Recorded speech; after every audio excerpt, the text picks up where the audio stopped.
Obviously this is a incredibly sad time for all of us, and I think firstly that Nadine has asked that I pass on to everyone their sincere thanks from the family for the wonderful tributes that have been paid, the support that they've had from around the world and here in New Zealand, the outpouring of love towards a loving husband, a loving son-in-law, and a very, very special dad to his two beautiful young boys. Obviously, this is a very difficult time for the family and a very difficult time for everyone associated. But we do appreciate the tremendous support that we've had publicly.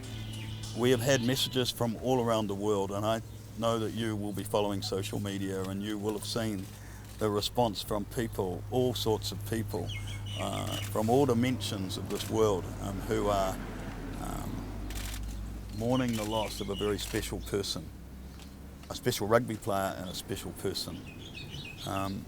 Today the Prime Minister has sent a message to Nadine from the Queen, who has written to the Prime Minister specifically asking a message to be sent to Nadine and their families to say how much she mourns their loss as well. We recognise from the tremendous outpouring of love that there is a need to think long and hard about the most appropriate way that we can recognise Jonah's life. And we are in discussions as we speak today and over the next couple of days with government, with local government, with the New Zealand Rugby Union, with Jonah's church and obviously family, about what is the most appropriate way to remember Jonah.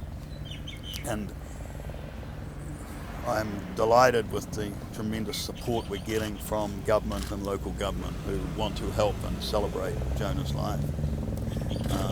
So we have agreed that there will be a public memorial service for Jonah, and that will be followed by a private family church funeral service and burial.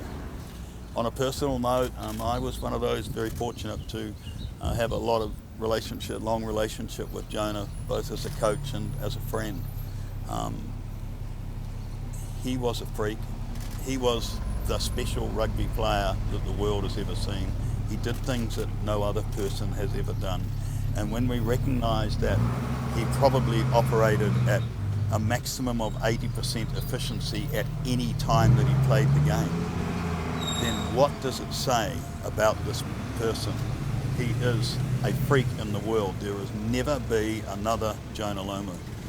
And we want to make sure that we respect and give him due respect in terms of celebrating his life. Oh, well, I've got a personal love, haven't I, for Eden Park, and it's a spiritual home of rugby. But, I think we have to recognise that Jonah was a great rugby player, but he was a great ambassador for life and for what he did for children. And so we want to make sure that we, take all those things in.